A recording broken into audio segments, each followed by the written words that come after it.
শ্মশানে চটপট শব্দ করে একটা চিতা জ্বলছে। তার সামনে দাঁড়িয়ে আছে 5 জন লোক। তাদের মধ্যে একজন বারবার ঢুলে পড়ছে যেন। নদীর পাড়ের এই শ্মশানে দেহ পোড়াতে অন্যান্য সময় অনেক লোক আসলেও আজ এই কজন লোক ছাড়া আর কেউ নেই। কালু, গেনু, বাদল, নটে আর সুবল 5 জনে দাঁড়িয়ে একদৃষ্টে দেখছিল চিতাটাকে। হ্যাঁ গো গেনুদা, কেউ কেউ জানতে পারবে না তো কাজটা কি ঠিক হলো? গেনু নামের রোগাটে লোকটা তোল ছিল অনেকক্ষণ ধরে। জড়ানো গলায় সে বলে উঠল, এই চুপ কর তো, চুপ কর। এত জড়ো থাকলে গ্রামের লোকেরা নিজেরা এলো না কেন? হ্যাঁ, ওই ওই অনাদি ডাক্তারকে চিতায় তুলে দিতে। যত সব। ঠিকই বলেছ গেনুদা, সারা গ্রামে কলেরা রোগীর চিকিৎসা করতে করতে অনাদি ডাক্তার তো মরলই। আর দেখো, তার শেষ সময় কেউ এলো না, ভাবা যায়? হ্যাঁ, কিন্তু গেনুদা, দেহটা গেল কোথায়? এটা তো এই চপ, একেবারে চপ। দেহটা কোথায় গেল সেটা আমরা আমরা জানবো কি করে? এই ছাড়তো ছাড়তো এসব। এই নদী থেকে জল আন দেখি, চিতারা নে ভাই। খালি চিতার কতক্ষণ এভাবে জ্বালানো যায়? যা। সুবল গেনুর কথায় পাশের কোষ্টি নদী থেকে একটা কলসিতে জল ভরে আনলো। গেনু কাঁপা হাতে চিতার ওপর ভস করে জল ঢালতেই চিতাটা নিভে গেল। এরপর 5 জন ফিরে গেল গ্রামে নিজেদের বাড়ির দিকে। রাতের অন্ধকার তাদের এই কাজের নীরব সাক্ষী হয়ে থেকে গেল। কোষ্টি নদীর ধারে গজিয়ে ওঠা এই ননিপুর গ্রামটা আকারে ছোট। কয়েক ঘর করে নানান পেশার মানুষ বাস করে এখানে। তারা সবাই সবার নাম জানে। গ্রামের মধ্যে মেলা বসে, পুজো হয়। মোট কথায় বলতে গেলে একটা বর্ধিষ্ণু গাঁ। কিন্তু কয়েক মাস ধরে কলেরা ছড়িয়েছে এই গ্রামের আশেপাশের গাঁগঞ্জে। এই ননিপুরেও কলেরার থাবা এসে পড়েছে মাঝে মাঝে। লোক মরছে এ ঘরে ও ঘরে। সকাল হতেই গ্রামের বটতলায় লোকজন ভিড় করল। এই গ্রামের সভাটার ডাক দিয়েছেন গ্রামের মোড়ল চরণ বুড়ো। এই গেনু, কালু এরা সব কোথায়? খুড়োর কথায় সেই 5 জন নিজেদের মুখ তাকাতাকি করল। চোখের ইশারায় কথা হয়ে গেল তাদের মধ্যে। বলো বলো চরণ খুড়ো, আমরা এখানেই আছি। কাল রাতে অনাদি ডাক্তারের শেষ কাজ ভালোভাবে করেছিলি তো বাপ? অনেক করেছিলেন ডাক্তারবাবু আমাদের জন্য। শেষ সময়টায় যে তারও কলেরা হবে তার কে জানতো? তা যা বলেছেন কর্তা, আমরা আমরা তেনার কাজ ভালোভাবেই শেষ করেছি। কিরে, কি কি কই কিরে, তাই তো? হ্যাঁ। গেনুর শেষ কথাটায় কালু, বাদলরা সব চমকে উঠল। কালুই সায় দিয়ে বলে উঠল, হ্যাঁ সে ঠিক। তা অনাদি ডাক্তারের সব কাজ আমরা ঠিকঠাক ভাবেই শেষ করেছি গো খুড়ো। বুঝেছি, কিন্তু এবার কি হবে বলো তো? গ্রামে কলেরা বাড়ছে যে। আজও সকালে দেখে এলাম হারান ঘরামির বউটা কলেরায় মরেছে। অনাদি ডাক্তারই তো একমাত্র ডাক্তার ছিল এ গ্রামে। এবার যে কি হবে? গ্রামের সবাই এ কথায় সত্যি এবার ভাবনায় পড়ল। এ কথাটা যে আগে অন্য কারোর মাথায় আসেনি তা নয়। হঠাৎ তাদের মধ্যে থেকে বৃদ্ধ বিশু কবরেজ বলে উঠল, কেন গো চরণদা, আমি কি মরে গেছি? অনাদি ডাক্তার ছাড়া ঢের কলেরার রোগী আমার হাতেই ভালো হয়ে বেঁচে বর্তমানে আছে। এমন ভাব করছে তোমরা সবাই যেন অনাদি ডাক্তার একেবারে দেবতার দূত হয়ে এই গ্রামেই ছিলেন। বিশু কবরেজের পসার এই অনাদি ডাক্তার গ্রামে আসার পর প্রায় শেষ হতেই চলেছিল। তার মৃত্যুতে সেই যে সব থেকে বেশি খুশি হবে সেটা তো জানার কথাই। আহা, আমি কি তা বলেছি? যাই হোক, তোমরা সবাই খুব সাবধানে থেকো। কলেরা চারিদিকে ছড়িয়ে পড়েছে, দেখতেই তো পাচ্ছ সবাই। অনাদি ডাক্তার যে এইভাবে চলে যাবে তার কে জানতো। যাই হোক, যাও সবাই নিজেদের কাজে যাও, সবাই খুব সাবধানে থেকো। গ্রামের লোকেরা একে একে চলে গেল নিজেদের বাড়ির দিকে। দাঁড়িয়ে রইল শুধু সেই 5 জন আর বিশু কোবরেজ। চরণ মোড়ল সেখান থেকে চলে যাওয়ার পর বিশু কোবরেজ ওদের দিকে তাকিয়ে বলে উঠল, দেখলি তো যত সব এমন করছে যেন যেন অনাদি ডাক্তার ছাড়া এই গ্রামের মানুষ একেবারে মরে হেজে যাবে সব। যা বলেছ বিশুখুড়া, অনাদি ডাক্তারের শেষ কাজে এরা তালবসয়ের দলরা কেউ গেল না। এদিকে তার সেবা নেবার জন্য এখনো ওদের মনে হচ্ছে কত লোভ একেবারে। তাই তো। তা তোরা দেহটা কি ওই কুষ্টির ধারে শ্মশানেই পুড়িয়ে দিয়ে এলি নাকি? এই আজ সকালেও তো মনীন্দ্র ডোমের সাথে কথা হলো। সে যে বলল কাল তোরা তার সাথে দেখাই করিসনি। কি ব্যাপার বলতো? ডোমের সাথে কথা না বলে দেহ পোড়ালি কেমন করে? বিশু কোবরেজের কথায় ওরা 5 জন মুখ চাওয়াচাই করলো একবার। কি বলবে বুঝে উঠল না। কালই ধামাচাপা দেওয়ার জন্য আবার বলল, মনীন্দ্র তো সন্ধে হলেই ধেনু টেনে বসে থাকে, ওর কথার কি কোনো ঠিক আছে নাকি? ধুর, ছাড়ো তো। হ্যাঁ, এ কথা তোরা ঠিকই বলেছিস। যাগ্গে, আমি যাই, তোরাও নিজেদের কাজে যা, বুঝলি? চলি চলি। এ কথা বলে বিশু কোবরেজ টুকটুক করে হেঁটে চলে গেল বটতলা ছেড়ে। ওরা 5 জন ভাবল, যাক, তাদের কর্মকাণ্ডের কথা কেউ জানতেই পারল না। ওরাও চলল নিজেদের আড্ডার দিকে।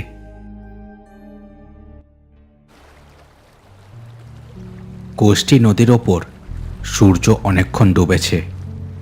কালো আঁধারে ঢাকা পড়ে গেছে চারিদিক। জলের ছলাৎ ছলাৎ শব্দ ছাড়া আর কোনো আওয়াজ নেই কোথাও।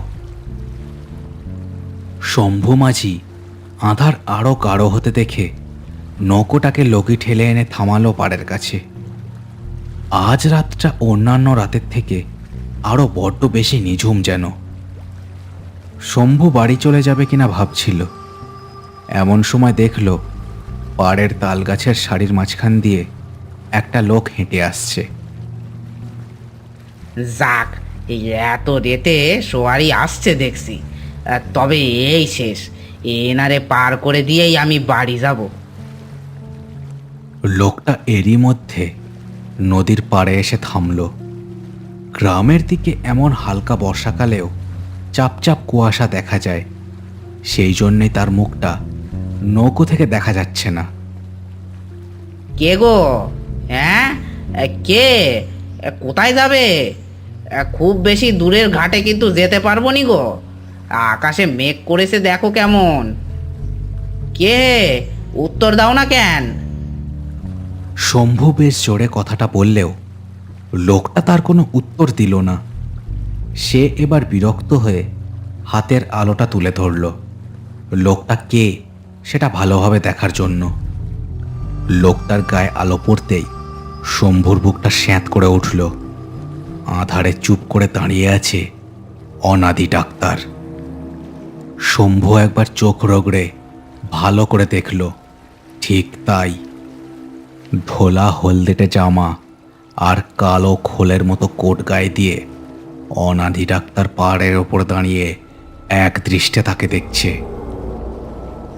রাম রাম রাম, হে হে ভগবান, রক্ষে করো, রক্ষে করো।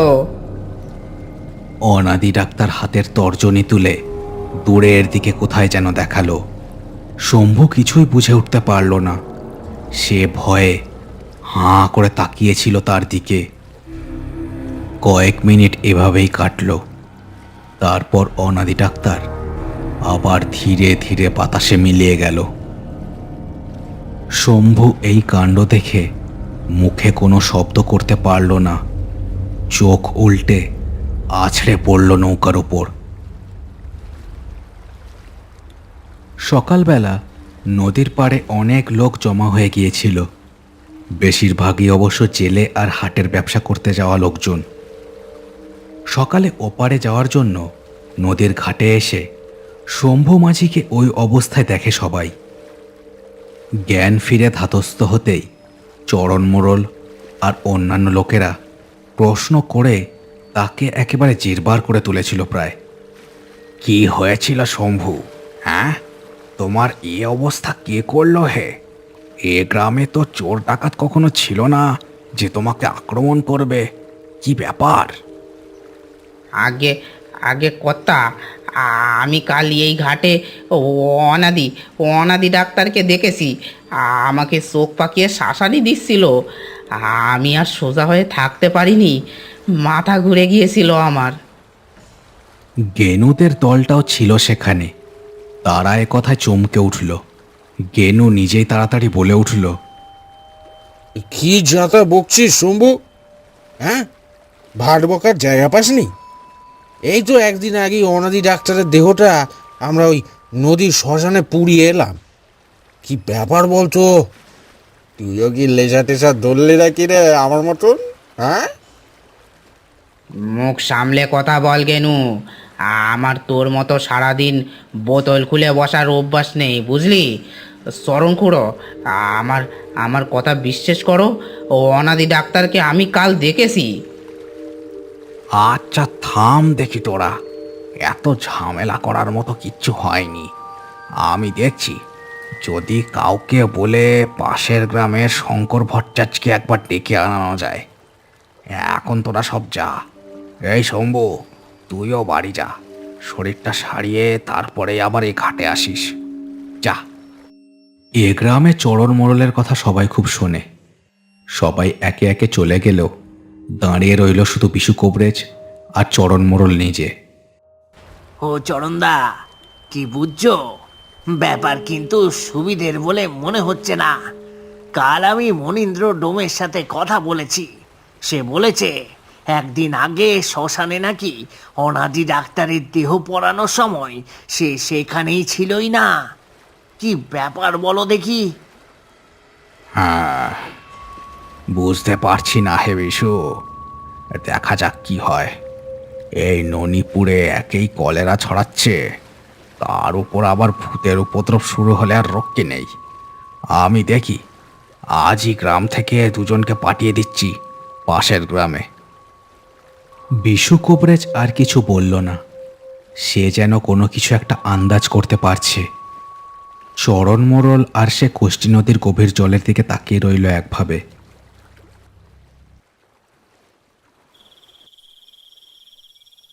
আবার একটা রাত নামল ননিপুরে। আজ সকালের শম্ভু মাঝির কথায় গ্রামটা একেবারে শুনশান হয়ে পড়েছে। ননিপুরের রাস্তাঘাট একেবারে জনশূন্য। কেউ ভয়ে বাড়ির বাইরে বেরোচ্ছে না। কোষ্ঠী নদীর ধারে একটা ঘাস বনের মধ্যে গেনু আর কালুদের আড্ডা দেওয়ার জায়গা। লম্বা ঝোপ আর ঘাসের মাঝে এই জায়গাটায় গাছপালা সাফ করে তারা নিজেদের আড্ডাখানা করে নিয়েছে। গেনু বোতলে লম্বা একটা চুমুক মেরে বোতলটা নামিয়ে রাখল। তারপর বাকি চারজনের মুখের দিকে তাকিয়ে বলল, দেখ, আমার কিন্তু মনে হচ্ছে সমুরা একেবারে একেবারে ডাহা গুল মারছে। কি বলিস তোরা? কি মনে হচ্ছে বলতো? বলতো দেখি তোরা। হ্যাঁ গো, তাছাড়া আবার কি? মানছি ডাক্তার দেহটা পোড়াতে পারিনি, তাও তো সে মৃত নাকি? মরা মানুষ কি কখনো ফিরে আসে? হ্যাঁ বলো দেখি, যত সব। কালু ওদের দুজনের কথায় আরও একটা বোতল হাতে তুলে নিল। এদের পাঁচজনের মধ্যে এই কালুই একটু বেশি ভীতু গোছের। যাই বলো তোমরা, অমন ভাবে এত বড় মিথ্যে কথা বলাটা বোধহয় ঠিক হলো না, তাই না? চপ, বললেই হলো নাকি রে? হ্যাঁ, ওরে তালবো সহ অনাদি ডাক্তার কি তোদের বন্ধু ছিল নাকি রে? হ্যাঁ, থাম দেখি। কালু কেনুর কথায় ভেবলে গেল। তবুও কিছু একটা বলতে যাচ্ছিল সে। হঠাৎ ঝোপের মধ্যে একটা অদ্ভুত শব্দ শুনে চমকে উঠল কালু। কি হলো রে কালু, অত ভয় পেলি কেন ভাই? অমন চমকে উঠলি যে? কালু ঠোঁটে আঙুল দিয়ে চুপ করালো ওদের। তারপর কেমন যেন ভীতু ভীতু চোখে তাকিয়ে রইল ঝোপের দিকে। ওরা সবাইও এই কাণ্ডে তাকালো ঝোপের দিকে। দেখলো ঝোপের মধ্যেকার ঘাস ধীরে ধীরে নড়ছে, আর কেমন যেন একটা গা শিরশিরানি বাতাস ভেসে আসছে সেদিক থেকে। এ কে বাবা ঘাসের মধ্যে বেরিয়েছে? নিজের চাঁদ বদনটা দেখাও দেখি। গেনুর কথা শেষ হতেই একটা লোকের শরীর ভেসে বেরিয়ে এলো ঘাসের মধ্যে থেকে। ভয়ে সকলের মুখ একেবারে হাঁ হয়ে রয়ে গেল। গেনুর হাত থেকে বোতলটা ছপ করে পড়ে গেল মাটিতে। আগুনের ছটায় ওরা দেখল অনাদি ডাক্তারের রক্তহীন ফ্যাকাশে চেহারাটা ওদের দিকেই তাকিয়ে আছে। কয়েক মিনিট ওরা সবাই পাথরের মতো তাকিয়ে রইল অনাদি ডাক্তারের প্রেত মূর্তির দিকে। হঠাৎ কালু বাদে বাকি চারজন দৌড় দিল ঘাসবনের ঝোপঝাড় ভেঙে। অনাদি ডাক্তারের চোখে রাগের ছাপ। সে বাতাসের মতো ভেসে এসে পড়ল কালুর ওপর। দু হাতে চেপে ধরল কালুর গলা। প্রবল ঠান্ডা হাতের চাপে তার দুটো চোখ প্রায় ঠিকরে বেরিয়ে আসছিল। ধীরে ধীরে কালুর চোখের সামনেটা আঁধার হয়ে গেল। চণ্ডীমণ্ডপে চরণমোড়ল আর গ্রামের আরও দু একজন বসে গ্রামের পরিস্থিতি নিয়ে আলাপ আলোচনা করছিলেন। এমন সময় কেনু আর নোটেরা হন্তদন্ত হয়ে দৌড়ে এসে থামল সেখানে। কি হলো রে, কি ব্যাপার? তোরা এমন সময় এখানে দৌড়ে এলি যে, কি হয়েছে? গেনু আর নোটেরা ভয়ে সাদা হয়ে গেছিল। বাদল আমতা আমতা করে সব কথা বলল তাদের। কালু যে সেখানে একা আছে এ কথাটাও বলল ওদেরকে। বলিস কি রে, বেচারাকে তোরা ওখানে একা ফেলে এলি? কি অবস্থা? এই শম্ভু, বিশু, তোরা সব চল তো, কি ব্যাপার দেখি, জলদি চল। চরণ মোড়লের কথায় সবাই সায় দিয়ে চলল নদীর ধারের ওদের আড্ডাখানার দিকে। মিনিট 10 মধ্যেই চরণ মোড়লের দলটা এসে দাঁড়ালো ওদের আড্ডাখানার কাছে। সেখানে তখন এক হুলস্থুল দৃশ্য। কালুর জ্ঞানহীন দেহটা 4 হাত পা ছড়িয়ে আগুনের সামনে পড়েছিল। গেনু তার কাছে গিয়ে বসে তার গায়ে ঠেলা দিল। গেনুর হাতের ঠেলায় কোনো কাজ হলো না। সুবল তখন জল এনে ঝপাস করে তার মুখে জলের ঝাপটা দিল।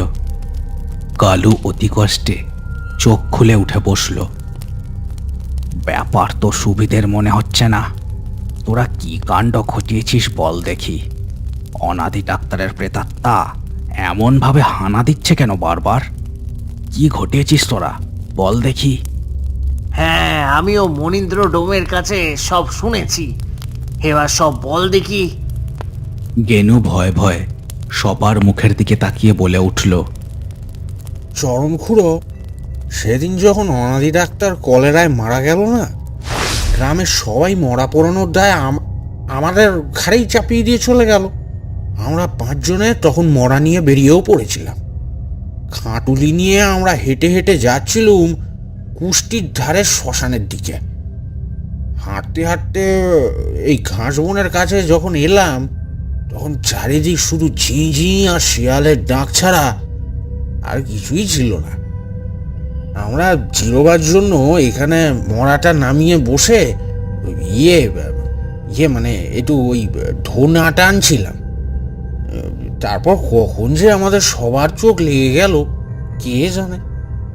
যখন চোখ খুললাম দেখলাম অনাদি ডাক্তারের দেহ খাটুলিতে ছিল না।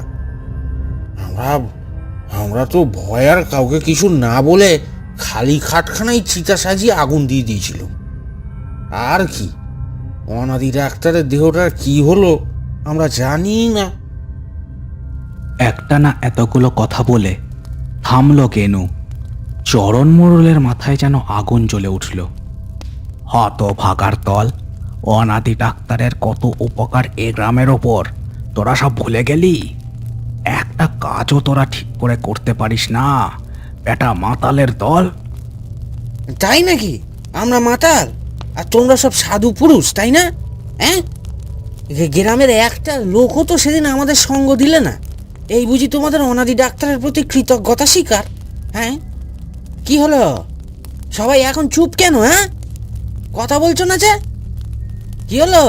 আর কারোর মুখে কথা নেই, তাই না? হ্যাঁ ঠিক, তোমরাও আমাদের মতন সমান দোষী, বুঝলে? দু দলের মধ্যে প্রবল একটা ঝগড়া সবে শুরু হতে যাচ্ছিল। এমন সময় ঠান্ডা একটা গা শিরশিরানি বাতাস বয়ে গেল ওদের ওপর দিয়ে। সবাই বিস্ফারিত চোখে এদিক ওদিক দেখছিল। ঘাসের বন হয়ে আছে চারিদিকে, ঘাস বনটা নড়ছে ধীরে ধীরে। হঠাৎ সেই ঘাস বনের মধ্যে থেকে অনাদি ডাক্তারের রক্তশূন্য ফ্যাকাশে দেহটা আবার একবার বেরিয়ে এলো। সবার মুখ একেবারে পাথরের মতোই থমথমে হয়ে গেল এ কাণ্ড দেখে। তোমরা সকলেই অকৃতজ্ঞ। তোমাদের সেবা করতে করতেই মারণ রোগে মরলাম আমি। সেদিন ওরা যখন আমার দেহ নামিয়ে ধেনো খাচ্ছিল, সেই ফাঁকে জঙ্গলের শেয়ালের দল আমার মৃতদেহটা টেনে নিয়ে গেল ওই কুষ্টি নদীর ধারের জঙ্গলে এলাকার মধ্যে। এতক্ষণে হয়তো খুবলে খুবলে খেয়ে প্রায় শেষ করে ফেলেছে আমার দেহটা। পারলে নিজেদের ঝগড়া থামিয়ে আমার দেহটার সৎকারের ব্যবস্থা করো, নইলে এ গ্রামের বাতাসে আমি থেকে যাব, বুঝেছ? অনাদির প্রেতের শেষ কথাগুলো যেন হুমকির মতো শোনালো। অনাদি ডাক্তারের প্রেতটা ধীরে ধীরে আবার বাতাসে মিলিয়ে গেল। রাত পোহাতে খুব বেশি আর বাকি ছিল না। সবাই অনেক খোঁজার পর অনাদি ডাক্তারের দেহটার অবশিষ্ট অংশ খুঁজেও পেল। আবার কোষ্ঠী নদীর শ্মশানে চিতা জ্বলে উঠল। সবাই চিতাটাকে ঘিরে দাঁড়িয়ে রইল। ভোরের ঠান্ডা বাতাসে চিতার আগুন কেঁপে কেঁপে যাচ্ছিল। চরণ মোড়ল শূন্য দৃষ্টিতে তাই দেখছিল দাঁড়িয়ে দাঁড়িয়ে। গেনুও সেদিকেই তাকিয়েছিল। গেনু অস্ফুটে শুধু একটা কথাই বলে উঠল, আমি আমি আর কোনোদিনও এইসব ছাই পাশ ছোব না। অনাদি ডাক্তার আমার চোখ খুলে দিয়েছেন পুরো। গেনুর কথা শুনে চরণ মোড়ল তার মুখের দিকে তাকালো। ভোরের আলোর ছটা এসে পড়েছিল তার মুখে। চরণ মোড়লের নিজের বুকটাও হু হু করে উঠল এবার।